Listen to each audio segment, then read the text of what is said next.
Team India మాజీ captain Mahendra Singh Dhoni team India star bowler Bumrah గురించి ఆసక్తికర కామెంట్స్ చేశారు. బుమ్రా గురించి మాటలు అనవసరం అంటూ పోస్ట్ పెట్టారు. మరి ఇలా ఎందుకన్నారో తెలుసా? టీ20 ప్రపంచ కప్ 2026 విజేత భారత్కు సోషల్ మీడియాలో అభినందనలు వెల్లువెత్తాయి.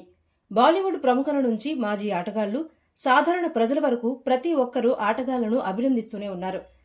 ఈ క్రమంలో కెప్టెన్ ఎంఎస్ ధోని పెట్టిన ఒక పోస్ట్ సోషల్ మీడియాలో వైరల్ అవుతోంది. అందులో ఆయన గౌతమ్ గంభీర్ నవ్వును మెచ్చుకుంటూ బుమ్రా గురించి ఏమీ రాయొద్దంటూ ఆసక్తికర కామెంట్స్ చేశారు.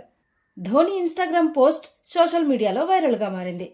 అహ్మదాబాద్లోని నరేంద్ర మోదీ స్టేడియంలో మార్చి 8 ఆదివారం రోజు ఇండియా న్యూజిలాండ్ మధ్య టీ20 ప్రపంచ కప్ ఫైనల్ మ్యాచ్ జరిగింది.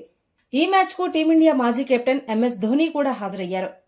భారత జట్టు న్యూజిలాండ్పై 96 పరుగుల తేడాతో చారిత్రాత్మక విజయం సాధించి మూడోసారి టీ20 వరల్డ్ కప్ అందుకోవడాన్ని ఆయన ప్రత్యక్షంగా చూశారు. ఈ క్రమంలోనే భారత అద్భుత విజయం గురించి ధోని సోషల్ మీడియాలో ఒక పోస్టు పెట్టారు. అహ్మదాబాద్లో చరిత్ర సృష్టించారు. టీ20 ప్రపంచ కప్ గెలిచిన టీమిండియా ఆటగాళ్లు, సహాయక సిబ్బందికే కాదు, ఈ విజయం కాంక్షించిన క్రికెట్ ఫ్యాన్స్ అందరికీ నా హృదయపూర్వక అభినందనలు అన్నారు.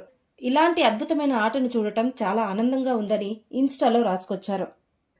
ఇక టీమిండియా కోచ్ గౌతమ్ గంభీర్ గురించి కూడా ధోని ప్రస్తావించారు.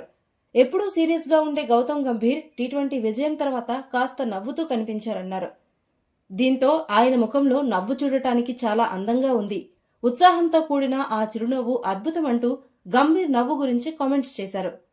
చాలా బాగా ఆడారు, ఎంజాయ్ గాయ్స్ అంటూ టీమిండియా ప్లేయర్స్ ను అభినందించారు. టీమిండియా స్టార్ బౌలర్ బుమ్రా గురించి కూడా ధోని రియాక్ట్ అయ్యారు. బుమ్రా గురించి ఏమీ రాయకపోవడమే మంచిది, అతను ఛాంపియన్ బౌలర్ అంటూ తన పోస్ట్ ముగించారు. సోషల్ మీడియాలో ధోని పెట్టిన ఈ పోస్ట్ వెంటనే వైరల్ అయింది. దీనికి 1.5 మిలియన్లకు పైగా లైక్స్ వచ్చాయి. ఎంఎస్ ధోని సోషల్ మీడియాలో పెద్దగా యాక్టివ్గా ఉన్నారన్న విషయం తెలిసిందే. ఆయన చివరిసారిగా 2024 జూలై 14న అనంత్ అంబానీ, రాధికా మర్చెంట్ పెళ్లి సందర్భంగా ఇన్స్టాలో ఒక పోస్టు పెట్టారు. ఆ పోస్టుకు 14 మిలియన్ల మంది లైక్ కొట్టారు. అంతకుముందు 2024 టీ20 వరల్డ్ కప్ విజయంపై పోస్టు పెట్టారు. ఇన్స్టాగ్రామ్లో ఎంఎస్ ధోనికి సుమారు 50 మిలియన్ల మంది ఫాలోవర్స్ ఉన్నారు.